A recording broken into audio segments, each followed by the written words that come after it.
Hello, everybody, and welcome to another edition of the Smackdown review here on Wrestling with Regret. My name is Alex, your self-proclaimed Queen of the Ring, and we had a pretty all-right Smackdown up in Buffalo.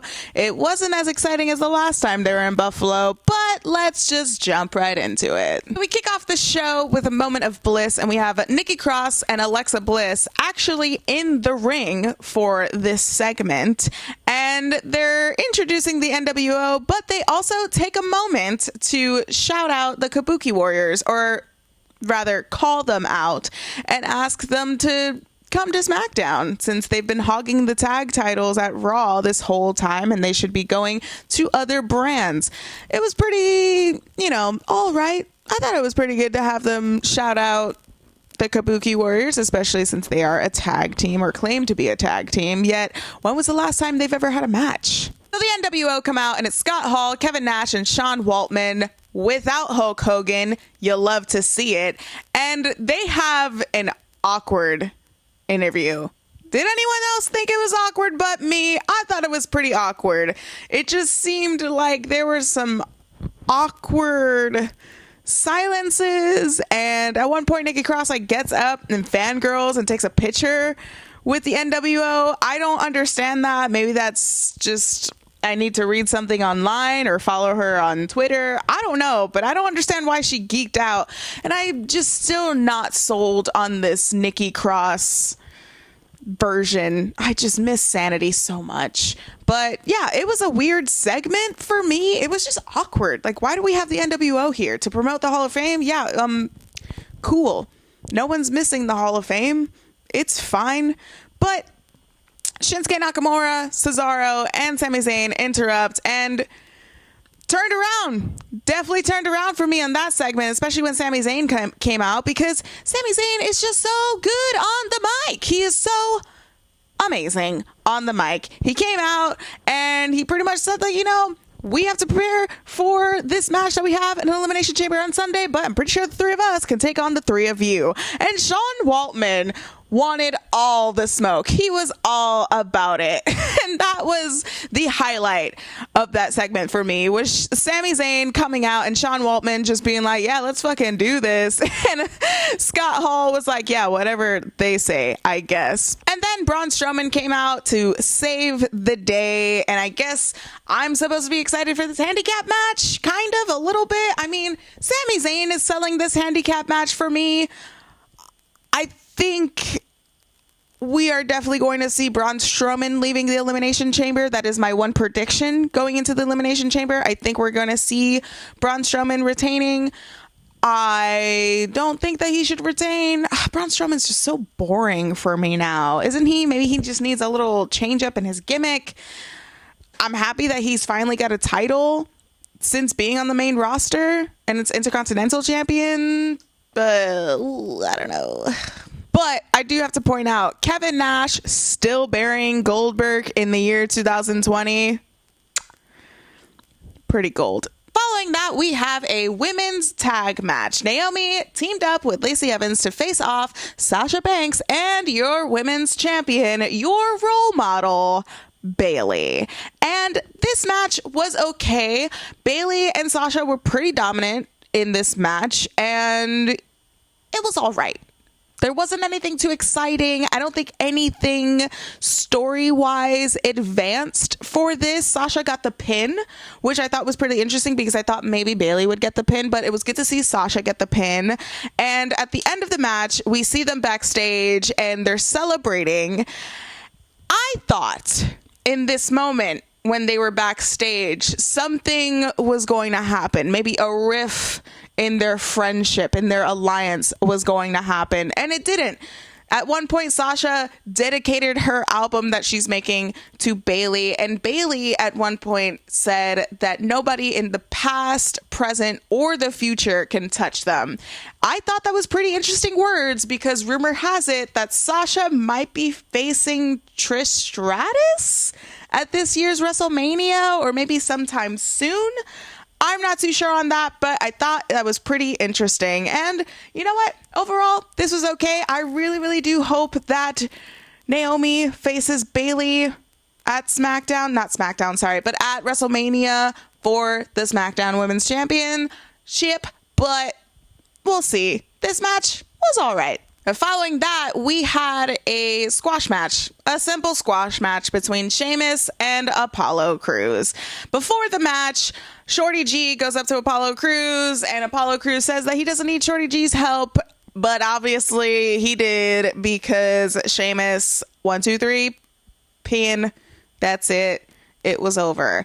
This is weird. Like, why are we still doing these squash matches? I just wish that there was more back and forth. There's a little bit of back and forth between Sheamus and Shorty G, but if we're going to include Apollo Crews, why isn't he getting a win? He probably should have got a win tonight.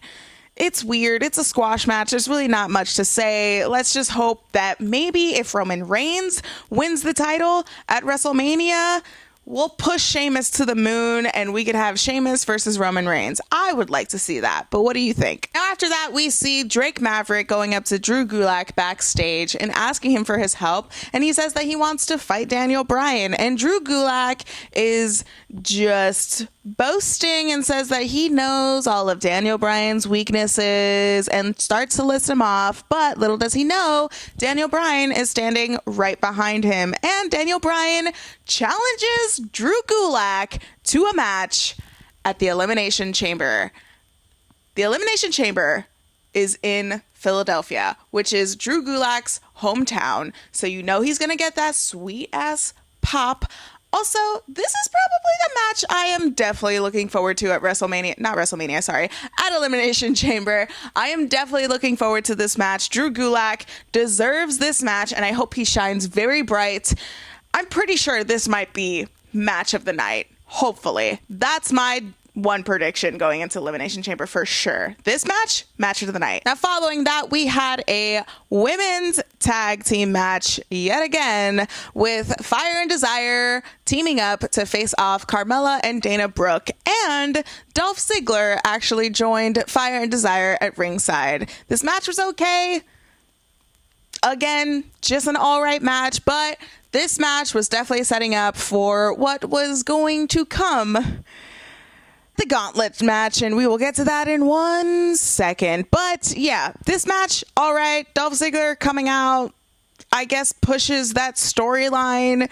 It's weird the way that Mandy Rose is treating this, because at backstage, actually, at one point, we see Otis go up to Mandy Rose and apologize to her, and she's just not having any of it. And it's just so weird the way that she's playing this off, because she sympathizes with Otis, but then she just kind of allows Dolph Ziggler to hang around her. Like, it's just a weird 80s high school storyline happening, in my opinion. But this match was all right. I think Carmella, Dana Brooke, Mandy Rose, and Sonya Deville definitely deserved a little better. Following that, we have a Firefly Funhouse segment, and Bray Wyatt calling out John Cena again, hyping up this match. I personally would love if they pulled off a John Cena moment. Like, you remember how John Cena was hyping up that Undertaker match, but it was all Cena. It was no interaction with the Undertaker until finally that night at WrestleMania. I know that we probably are not going to do this with John Cena because he is such a huge name and he could come out, blah, blah, blah. He'll probably come out the SmackDown before WrestleMania, but I just think it'd be pretty cool to see Bray Wyatt just handle all of this hype and promo work all himself, because he is good. It's been proven. He's been very, very good. But this match, I feel like everyone feels the same way, where this match is okay, but we should have kept the title on Bray Wyatt. And this match might have been better if maybe it was for a title. I mean, John Cena definitely deserves to just be like, hey, you know what? I'm going to come through and I'm going to get a title shot. Fuck everybody. But yeah, this segment, Bray Wyatt deserves better. He deserves so much better. Last but not least, we have the tag team gauntlet match to determine who is going to come out last in the Elimination Chamber this Sunday. So we start off the match with the New Day and Heavy Machinery. Instantly, I thought the New Day were going to advance. The New Day were going to win. I mean, that's how we got to Kofi Mania last year, was through that gauntlet match when it was Xavier Woods and Big E. But Heavy Machinery got that pin. Heavy Machinery got that first pin, and then Lucha House Party came out, and sadly, I hate to say it, but we all knew that Lucha House Party were not going to win, unfortunately, but that's okay. Heavy Machinery won, and I was just super surprised. I was just like, wow, I cannot believe that Heavy Machinery is getting this far, but there is a reason why they got this far, but we'll get to it in 1 second. So after that, the Usos come out. Had a good back and forth. The Usos are always good, dude. They're always so good in the ring. But yeah, the Usos came out. Done. Pinned them. That was that. Usos are out. And then John Morrison and The Miz came out. And that's when it clicked to me. Oh, Otis is finally going to get his hands on Dolph Ziggler tonight. So, was not mad that The Miz and John Morrison lost, but they lost again after gaining those tag titles. They haven't won at all since winning at the Super Showdown. Kind of weird. Maybe they might lose the tag titles at Elimination Chamber this Sunday? Maybe. That's what it's reading to me, since they haven't won a match since they've won the titles, right? Maybe. But after they lost, they were pretty pissed off, so they attacked Otis and they threw him against the barricade. You know, the classic barricade next to the timekeeper that's just always so flimsy. Threw him onto that and he was out.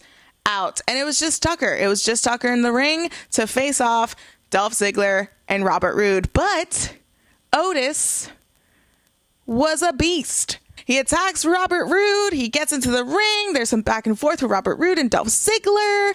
And then you totally think that Otis is finally going to get his revenge. He's going to get the win. But at one point, Otis ran to Dolph Ziggler's corner to attack Robert Roode. But while he attacked him, Dolph Ziggler tagged himself in, but he also got knocked out by Otis, and then he fell off the apron, and Otis did not notice that Dolph Ziggler tagged in, so he thought Robert Roode was still the legal man, but Dolph Ziggler comes out of nowhere with the super kick and pins Otis and gets the win. Therefore, Dolph Ziggler and Robert Roode will enter last in this Elimination Chamber match this Sunday. Whew.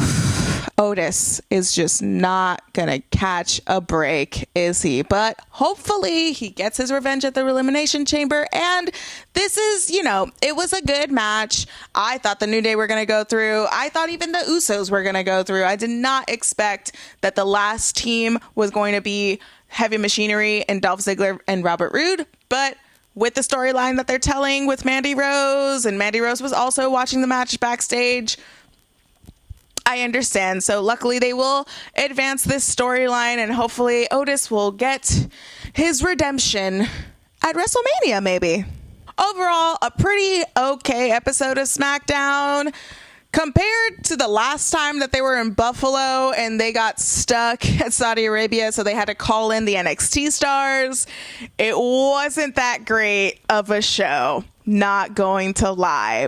But if I were to give this a grade, it would probably be a D.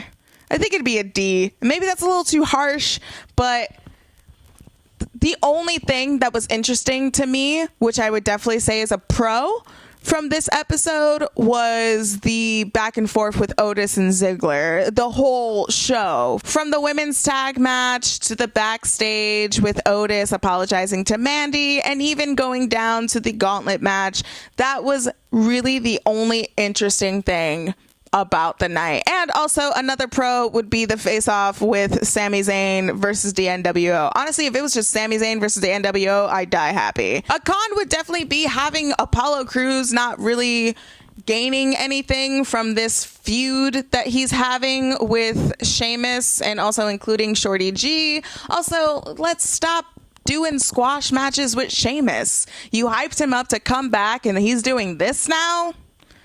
Awful. But those are just my thoughts on this week's SmackDown review. So what did you think? Let us know in the comments below. And also, if you like this video, give it a thumbs up and share with all your friends. And be sure to subscribe to Wrestling with Regret. And while you're down there, there will be a link to my channel, Queen of the Ring. You can definitely subscribe to me there. If you want to follow me on social media, I'm at _Queen of the Ring on Instagram, and I'm at a Queen of the Ring on Twitter. As always, guys, my name is Alex, your self-proclaimed Queen of the Ring, and I will see you next Friday for another SmackDown review, or rather Saturday, because that's when we release the videos. Bye, guys!